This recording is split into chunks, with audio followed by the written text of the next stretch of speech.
요리조리 흔들리는 세상 속에 나를 붙드시는 그 말씀 오직 말씀의 반석 위에 설레요 비바람 불어도 괜찮아 말씀의 반석 위에 설레요 흔들림 전혀 없어요 하나님의 그 말씀 놀라운 사랑 이야기가 담겼네 요리조리 흔들리는 세상 속에 나를 붙드시는 그 말씀 오직 말씀의 반석 위에 설레요 비바람 불어도 괜찮아 말씀의 반석 위에 설레요 흔들림 전혀 없어요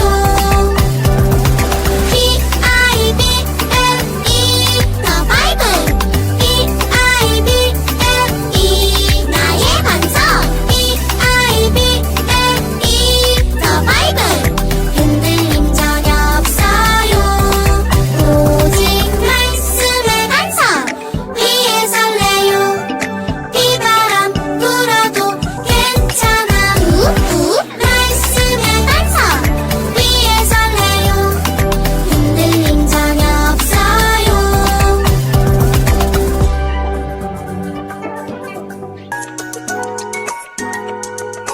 베드로후서 1장 21절 예언은 언제든지 사람의 뜻으로 된 것이 아니요 오직 성령의 감동하심을 받은 사람들이 하나님께 바라말한 것이리라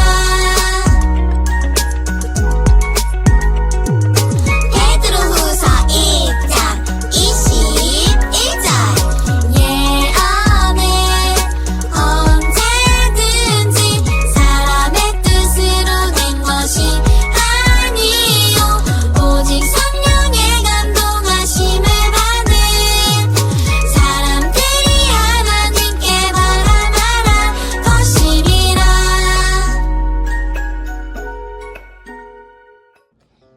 2월 첫 번째 주 말씀 제목은 성경은 어떤 책인가요? 입니다. 그럼 본문 말씀 묵상 및 해설을 해드리겠습니다. 성경은 구약 36권, 신약 27권, 총 66권으로 된 책입니다. 지금부터 약 3,500년 전, 그러니까 기원전 1,500년에 처음 기록하기 시작하여 약 1,600년간 40여 명의 사람들이 기록을 하게 되었고 그 사람들은 의사, 목동, 농부, 어부 등등 다양한 직업을 가졌습니다. 서로 다른 시대에 다른 성향의 사람들을 통해 기록되었습니다. 모두 공통점은 하나님의 성령으로 감동이 된 사람들이 적은 말씀으로 그 말씀을 한 권의 성경 말씀으로 오늘날 우리에게 전해졌다는 것입니다. 성령의 감동하심이란 성경을 쓰는 사람의 경험과 인격 전부를 통해서 하나님의 뜻을 정확하게 적게 하신 것입니다.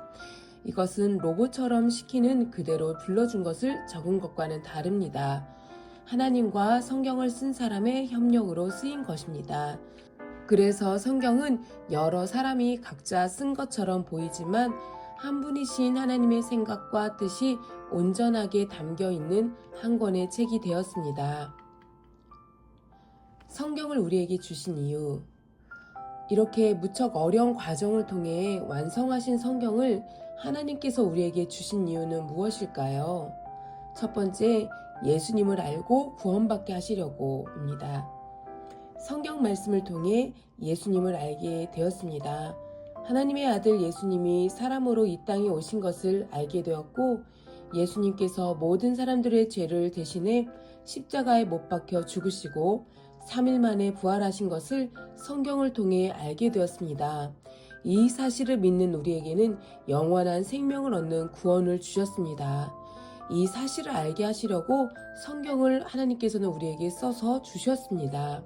두 번째, 하나님의 온전한 사람으로 살아가는 방법을 가르쳐 주시기 위해서입니다.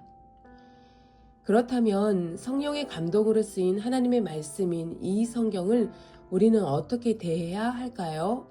요시아의 증조 할아버지는 히스기야 왕, 할아버지는 므낫세, 아버지는 아몬입니다. 히스기야는 하나님을 경외하고 섬겼지만 그 아들 므낫세 그리고 아몬의 때에는 우상을 섬기는 죄를 저지릅니다. 그리고 아몬의 신하들이 아몬을 암살했고 유다 백성들은 그 암살자들을 죽였고 백성이 아몬의 아들 요시아를 왕으로 세웁니다. 요시아는 8살에 왕이 되었고 31년간 유다를 다스립니다. 열왕기하 2장 2절 말씀을 보면 요시아가 여호와 보시기에 정직히 행하여 그의 조상 다윗의 모든 길로 행하고 좌우로 치우치지 아니하였더라 합니다. 요시아가 어릴 적 하나님 보시기에 정직했고 하나님을 경외했다고 합니다. 바로 그의 어머니 여디다는 유대인의 딸로 남편 아몬 왕이 우상 숭배하며 하나님의 뜻을 어길 때 그의 어머니는 아들 요시아를 신앙으로 양육했음을 알 수 있습니다. 요시아는 어릴 때부터 하나님을 믿고 하나님의 뜻대로 살려고 노력했던 왕이었지만 즉위 후 18년 동안이나 하나님의 성전에 있는 우상들을 그대로 두었습니다. 그러던 중 그는 왕으로 18년 되던 때 하나님의 성전을 수리하게 합니다. 성전을 수리하던 중 율법책을 발견합니다. 그것은 므낫세와 아몬이 통치하던 그 기간에 우상 숭배가 극심하여 율법책을 잃어버렸던 것인데 경건한 제사장들이 우상을 섬기는 왕들 몰래 그 율법책이나 언약궤를 성전의 어떤 비밀스러운 곳에 숨겨두었을 수 있었던 것입니다. 발견된 율법책은 사본으로 언약궤 옆에 두었던 성전 비치용 사본이었습니다. 대제사장 hil기야는 서기관 사반에게 율법책을 주었고 사반은 요시야 왕에게 드렸습니다. 서기관 사반은 요시야 왕 앞에서 율법책을 읽자 하나님의 말씀을 들은 요시야는 옷을 찢으며 슬피 울며 회개했습니다.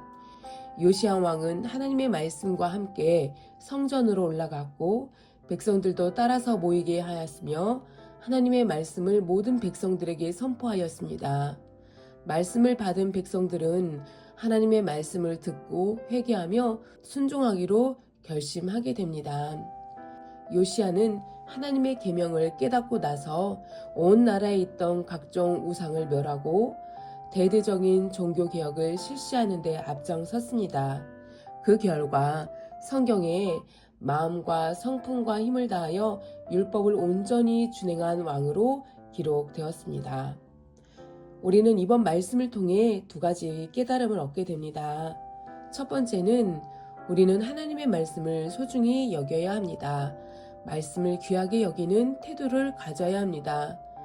하나님의 말씀을 업신여기면 하나님의 말씀을 듣지 않게 되고 하나님을 떠나고 하나님의 뜻을 저버리게 되고 죄악의 길로 가게 됩니다.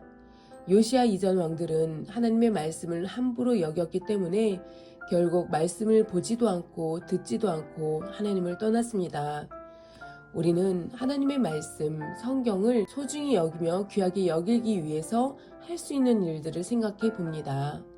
하루에 정해놓은 분량만큼 성경 말씀을 펼쳐 또 읽어보기, 또 꼼꼼히 그 말씀을 필사해보기, 또 하나님의 말씀이 언제나 생각날 수 있도록 말씀을 내 마음에 담아놓는 암송하기, 그리고 또 아침에 일어나서 하나님의 말씀을 공부하고 묵상하는 큐티, 이 모든 것들을 통해 하나님의 말씀과 가까워질 수 있어야 하겠습니다.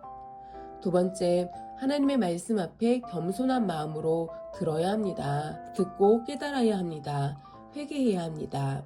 겸손한 마음, 겸비한 마음으로 하나님의 말씀을 들을 때 하나님께서는 깨닫는 마음, 회개하는 마음을 주십니다.